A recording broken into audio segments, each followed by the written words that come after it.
میں آج کی پی ٹی آئی کو دیکھ رہا ہوں، مجھے ماضی کی کمیونسٹ پارٹی یاد آ رہی ہے، کمیونزم مجھے یاد آ رہی ہے، جو صبح دوپہر شام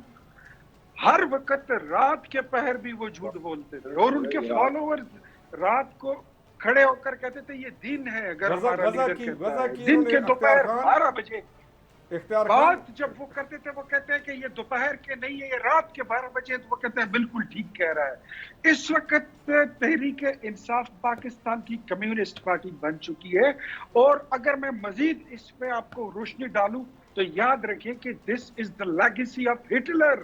یہ جوزف گوئبل جو انہوں نے رکھا ہوا تھا نا ایک جھوٹا، جو کہتے ہیں کہ شیطان کے بعد جس کی سب سے بڑی ہائٹ اور قد ہے، تو جو دنیا کا سب سے جھوٹا ترین شخص گزرا ہے، اور اس وقت پی ٹی آئی کا ایک ترجمان جوزف گوئبل بن چکا ہے، اور عمران ان کا سردار ہے۔ میں یہ کہتا ہوں کہ اگر جھوٹ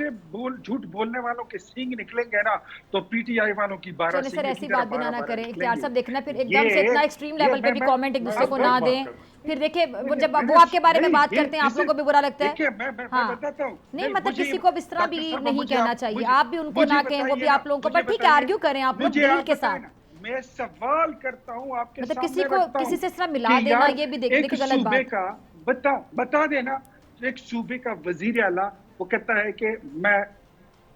ٹھیک ہے وہاں تک رہے نا آپ، چلیں وہ بات دیکھیں، وہ آرگیومنٹ کے ساتھ آپ نے بات کی، ہاں لیکن کس طرح کسی کو اس طرح ایگزامپل دے کے چلیں آپ گفتگو کو اب کنکلوڈ کرتے ہیں، کلوزنگ کی طرف۔ جی جی اختیار صاحب جلدی سے۔ جی جی میں کاسٹ کیا تھی، کاسٹ یہ تھی کہ آپ ریاست کو چیلنج کر رہے تھے، گندا کر رہے تھے، ٹھیک ہے آپ ریاست پہ کیچڑ اچال رہے تھے، میں بس یہ کہہ رہی کسی کو کسی کے ساتھ اس طرح آپ ملائیں نا ایگزامپل دے کے نا۔